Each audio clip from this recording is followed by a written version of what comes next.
Temos um profundo desejo de estar conectados com os outros. Ok. Muito obrigado. Nos conectamos com os outros através da tecnologia, através de simples interações diárias, através do ato de ir de um lugar para o outro. Nos conectamos na alegria compartilhada de nossos momentos favoritos e também nos conectamos na decepção coletiva quando acabam. Todos nós ansiamos por essa conexão, por significância, pelo pertencimento e relacionamentos que durem. Eu adoro nosso pequeno grupo. O que mais gosto no Alpha é o pequeno grupo. Eu fiz tantas novas amizades. Eu dou uma espiada na primeira noite e não penso obrigatoriamente se tornarão amigos. Mas eles se tornam. Fico ansioso para revê-los na semana seguinte e ouvir suas novidades. Se algum deles não aparece, fico decepcionado por não vê-lo, sinto sua falta. Rimos muito juntos, às vezes choramos juntos e vemos o olhar no rosto das pessoas mudar. Se a sua experiência é parecida com a minha, então você já provou um gostinho da igreja. Seu pequeno grupo Alpha é um micro-organismo da igreja. A igreja inclui o pequeno grupo Alpha, mas é claro que é maior, é bem mais legal e bonita. E é muito diferente da ideia que eu fazia antes sobre igreja. Antes de conhecer Jesus, havia duas palavras que eu associava à igreja: chatice e templos. Eu não gostava de igrejas. Mas o interessante é que, nos primeiros 300 anos da vida cristã, não havia templos. Então, isto não pode ser o principal. Estas coisas não são a essência. É como se eu dissesse: o que é o casamento? E você respondesse: bem, o casamento é um anel, é uma certidão de casamento e uma cerimônia. Sim, mas isto não é a essência do casamento. No coração do casamento existe uma coisa bem mais profunda. E no coração da igreja existe algo bem mais fascinante, belo e maravilhoso. Não é que eu goste da igreja, simplesmente eu amo a igreja. Há tanta coisa a dizer sobre a igreja. Isto é apenas o início de uma introdução, tipo mergulhar o dedão na água. Isto não é uma teologia da igreja, isto não é sequer uma introdução à teologia da igreja. É só um gostinho. Eu quero encorajar você a se envolver e depois, ao longo da vida, descobrir toda a beleza, maravilha e glória da Igreja de Jesus Cristo. Falando em uma introdução à igreja, eu quero examinar algumas palavras que hoje eu associo à igreja. E elas explicam por que eu amo a igreja. A primeira é que a igreja é a amizade. No Evangelho de João, Jesus diz: vocês serão meus amigos. Eu os tenho chamado amigos.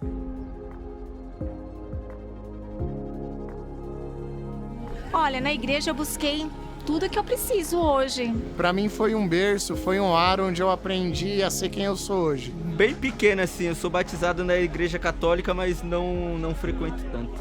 Muito boa. Nasci, fui criada e é algo que eu gosto muito e pratico muito. Uma vez ou outra eu vou. Eu não sou muito fã de religião, não.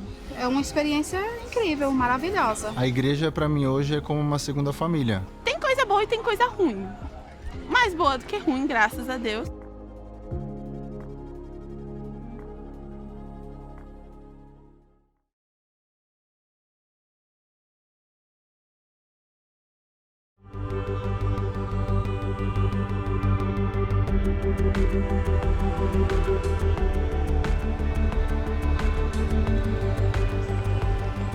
É um verdadeiro privilégio ser um cristão, ser amigo de Jesus. Falar com ele, ler sobre ele e passar a conhecê-lo. Mas, além de ter essa amizade com Jesus, Jesus ainda nos conclama a ter relacionamento com o próximo. Sim, isto é o incrível no pequeno grupo no Alpha, o modo como a amizade se desenvolve durante as semanas. E a palavra usada no Novo Testamento é koinonia. É meio difícil de traduzir, mas é um nível de amizade que extrapola idade, etnia, origem e cultura. Eu experimentei na igreja um nível de amizade que eu nunca havia experimentado em nenhum outro lugar. É muito importante se reunir com os outros, porque você não pode ser um cristão isolado. O escritor de Hebreus diz: não deixemos de reunirmos como igreja, mas encorajemo-nos uns aos outros. Sem uma comunidade de amigos, perdemos nosso entusiasmo e isso faz com que nossa fé esmoreça. Mas quando nos reunimos, a chama se reacende, porque amigos encorajam uns aos outros. Ainda não sei, mas todos A os segunda dias, razão de eu amar a igreja é que ela é família. mesmo assim. A igreja não é uma organização a qual você se associa, é uma família a qual você pertence. 1 João 5,1 diz: todo aquele que crê que Jesus é o Cristo é nascido de Deus. E todo aquele que ama o Pai, ama também ao que dele foi gerado. Não pode dizer que ama a Deus, mas não ama os filhos dele, que são a igreja. Deus é seu Pai e isso faz de vocês irmãos e irmãs. A intenção de Deus era reunir toda a raça humana como uma família, unida ao redor de Cristo. Meu nome completo é Luiz Antônio Tagli. E os meus amigos me chamam de Chito. Em todas as culturas, a família é algo essencial. A família é onde nós experimentamos o pertencimento. Onde você sabe que não está sozinho. Onde as pessoas te consideram como delas. E isto também abre seu coração para aceitar outras pessoas. É claro que é algo esperado ou natural, quando a família tem uma linhagem de sangue. Mas a igreja é uma família onde o pertencimento acontece porque nos tornamos um só. Mas para mim, uma família não é apenas a quem você pertence, onde você sente que não está sozinho. É também uma comunidade onde você pode ser você mesmo. Na frente de pessoas que você não considera sua família, é preciso apresentar uma certa imagem de sua pessoa. Mas quando você está em família, você pode aparentar cansaço, solidão, mau humor, o que você quiser. E se sente seguro, porque ainda assim será aceito. Uma característica da família é a sua disposição para perdoar. Essa é a igreja. Paz, pertencimento e reconciliação em Jesus Cristo. Nós não apenas criamos essa identidade como corpo de Cristo, como a família de Deus. Ela foi dada a nós por Deus. E que família é a igreja? Que família! Eu amo Jesus. E quando você ama Jesus, você ama aqueles que Ele ama. Se aprendermos com Jesus, então poderemos tornar a igreja cada vez mais o lar acolhedor e a família que Jesus planejou. A forma de nos tornarmos parte da família de Deus não é através do nascimento físico, é pelo nascimento espiritual. Jesus falou sobre nascer da água e do Espírito. Jesus foi batizado e ele ordenou que seus discípulos se batizassem. Se tornar um cristão envolve 3 coisas. Primeiro é uma coisa que Deus faz.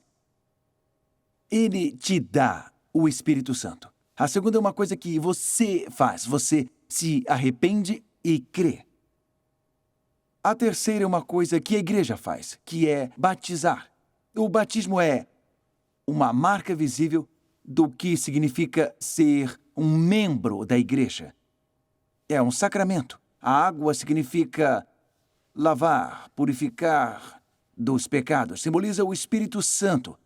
Os rios de água viva. Jesus disse: do seu interior fluirão rios de água viva. Isto também simboliza morrer e renascer com Cristo. Suponha que esta folha de papel represente você. Imagine que seu nome esteja nessa folha. E esta Bíblia é Jesus.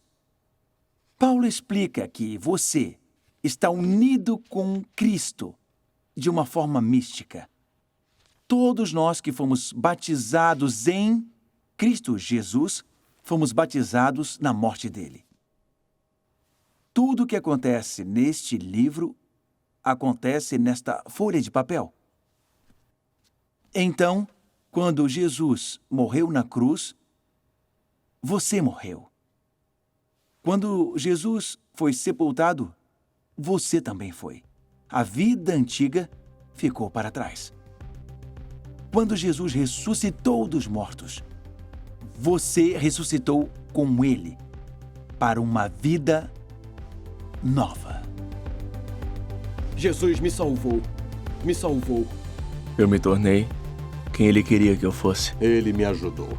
O Espírito Santo não muda nada e ele muda tudo. Você pode trazer os valores do reino nos quais você crê para o seu trabalho. O Filho de Deus teria morrido por você, ainda que fosse a única pessoa. Essa tem sido a minha boa nova, e eu quero que o mundo todo saiba sobre isso. Jesus, de algum modo, me escolheu. Eu nunca tinha conhecido esse tipo de alegria. Eu adoro a igreja porque ela nos dá amigos, nos dá família. Eu adoro a igreja porque ela é um lar. No Antigo Testamento, o templo físico era a casa de Deus, o lugar da presença dele. E por isso as pessoas o amavam tanto. No Novo Testamento, não é um edifício físico, é um edifício feito de pessoas. Paulo, na carta dele aos Efésios, fala sobre um santuário santo. Nele vocês também estão juntamente edificados para se tornarem morada de Deus por seu Espírito. Jesus disse, pois onde se reunirem 2 ou 3 em meu nome, ali eu estou no meio deles. Quando nos reunimos, Jesus promete que estará presente através do seu Espírito. Às vezes, quando as pessoas entram na igreja, elas sentem o clima, elas sentem o Espírito Santo, sentem Jesus, a presença de Deus. É como voltar para casa. A igreja é a casa.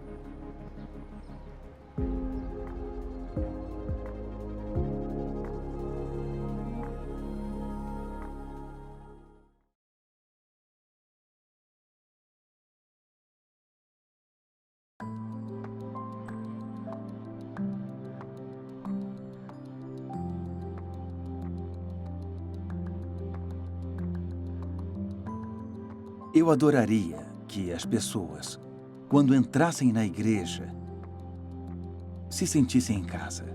Nos reunimos, adoramos, ouvimos a palavra de Deus, recebemos a comunhão e oramos uns pelos outros. Você sai para trabalhar durante a semana.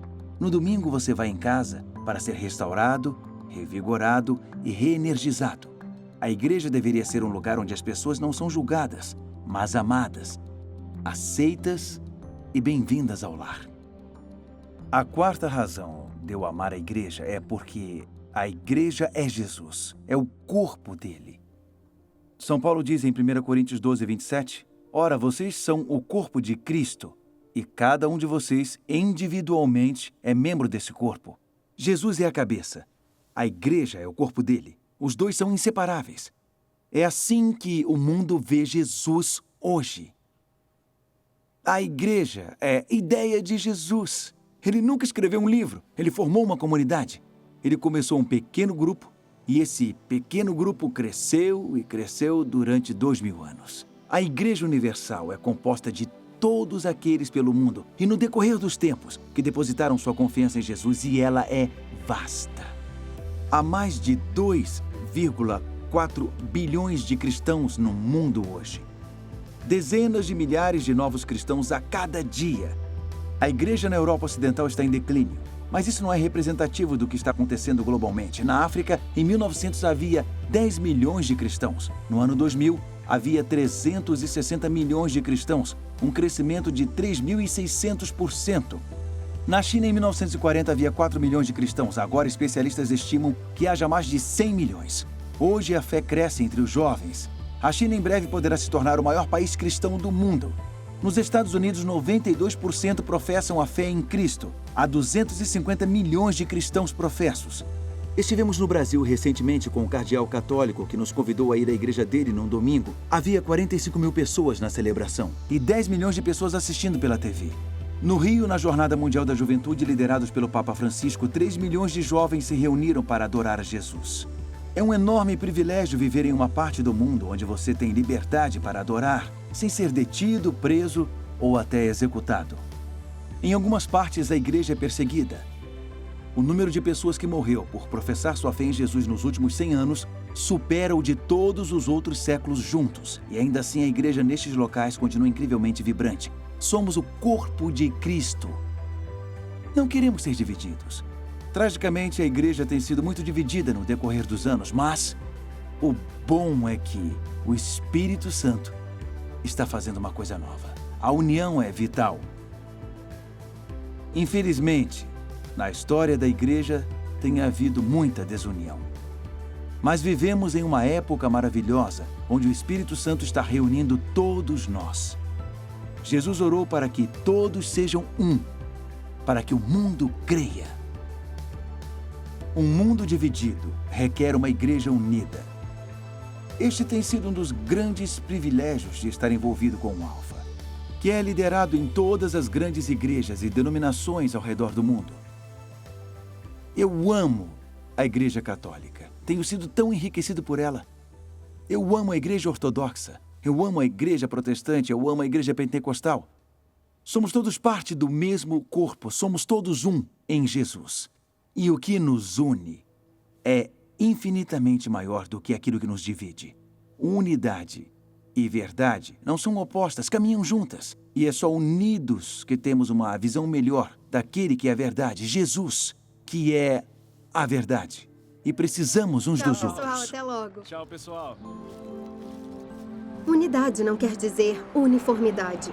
Há muitas partes diferentes e a variedade é grande. É fácil pensar que se outra igreja faz as coisas de forma diferente, então está errada, mas na verdade todos aprendemos uns com os outros. Paulo diz, considerem os outros superiores a si mesmos. Essa é a igreja unida. Cada um tem um papel a desempenhar, dar e servir. A igreja é a maior organização voluntária no mundo.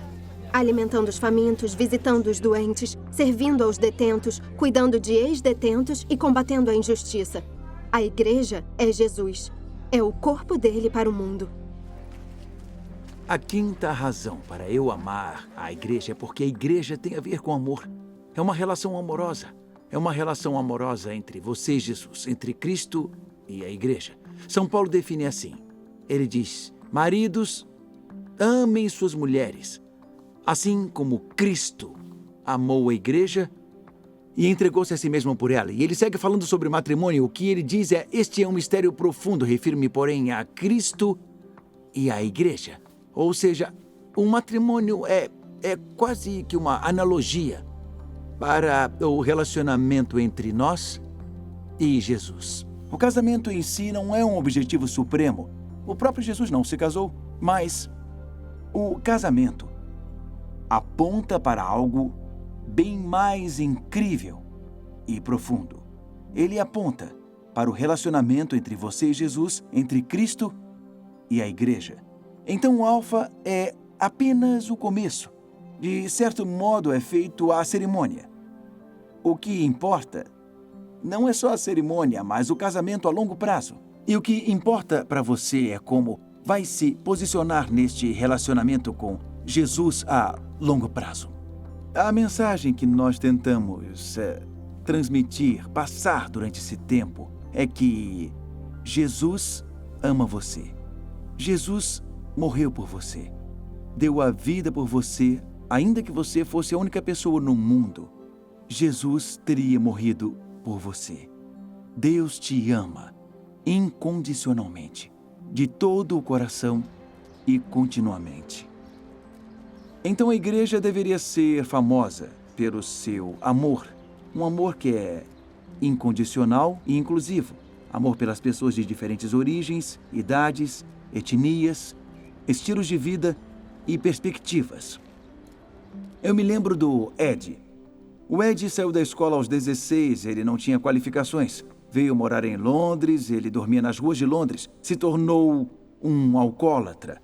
Começou a se injetar com heroína, se injetou tanto que não tinha mais veias para injetar. Ele começou a se injetar na virilha e sofreu uma trombose profunda. Teve cirrose no fígado, teve problemas nos pulmões e chegou muito, muito perto da morte. Era assim que Ed parecia, perto de morrer. Ele veio ao Alfa, veio ao fim de semana Alfa. E durante o fim de semana alfa, ele conheceu Jesus Cristo. Alguém orou para que ele fosse cheio do Espírito Santo. E Jesus o libertou. O libertou do alcoolismo, o libertou do vício na heroína. Ele se tornou um homem mudado. E é assim que meu bom amigo Ed está hoje. É praticamente um voluntário em tempo integral na igreja. Ele disse, eu não posso mudar o meu passado, mas posso mudar o meu futuro. Ele quer contribuir com a sociedade. E está fazendo isso. Está fazendo a diferença na vida de outras pessoas hoje. E ele é parte da igreja. É isso que a igreja é. Não é um museu que exibe pessoas perfeitas. É feito um hospital que nos recebe quando estamos quebrados, quando estamos magoados e feridos, e nos devolve a vida através do amor. Esse amor incondicional ajuda a romper barreiras. Ele põe as pessoas de pé de novo, restaura e cura.